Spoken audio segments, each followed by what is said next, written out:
Congress బీఆర్ఎస్లపై BJP రాష్ట్ర అధ్యక్షుడు ఆగ్రహం వ్యక్తం చేశారు.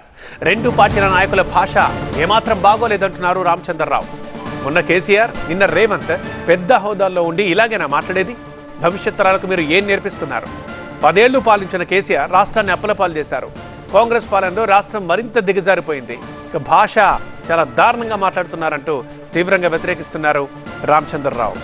వాజ్పేయి గారు ఎప్పుడు కూడా పార్లమెంట్లో కానీ బయట కానీ నోరు జారి ఎవరిని కూడా అవమానించలేదు. కేవలం రాజకీయ విమర్శలు మాత్రమే చేశారు, సైద్ధాంతిక విమర్శలు చేశారు. కానీ నిన్న చూసాం మనం, స్వయాన ముఖ్యమంత్రి గారు, అంతకుముందు మాజీ ముఖ్యమంత్రి గారు, వారు మాట్లాడిన భాషలు, మరి వారికి ప్రతీకారమైన భాష ఈయన ముఖ్యమంత్రి గారు. అంటే తెలంగాణలో రాబోయేటటువంటి తరము ఏ భాష నేర్చుకోవాలి, ఏ రాజకీయాలు నేర్చుకోవాలి, ఒక్కసారి ఈ రాజకీయ పార్టీలు ఆలోచించాల్సిన అవసరం లేదు.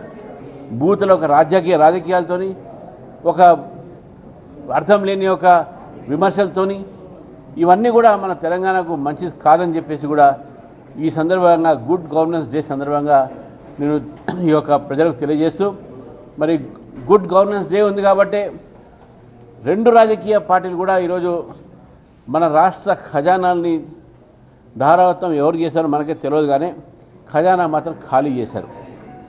ఒక రాజకీయ పార్టీ గతంలో పరిపాలించేటటువంటి 10 సంవత్సరాలు ఒక ధనిక రాష్ట్రాన్ని అప్పుల రాష్ట్రంగా మార్చి, ఇప్పుడు ఉన్నటువంటి ఒక అప్పుల రాష్ట్రాన్ని ఇప్పుడున్న ప్రభుత్వము వారు భిక్షమడిగేలానే చేస్తున్నారు.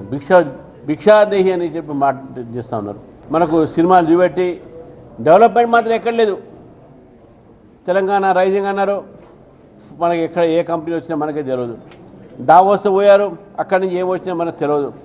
ఏం పెట్టుబడులు వస్తుందో తెలియదు, ఎంతమందికి ఉద్యోగాలు వస్తుందో తెలియదు, రైతులకు ఏమైతుందో కూడా తెలియదు. రైతులు కూడా ఈరోజు ఏదైనా ఎరువులు కానీ సబ్సిడీలు దొరుకుతున్నాయంటే అది కేవలం భారతీయ జనతా పార్టీ ప్రభుత్వం కాబట్టి దొరుకుతూ ఉన్నాయి.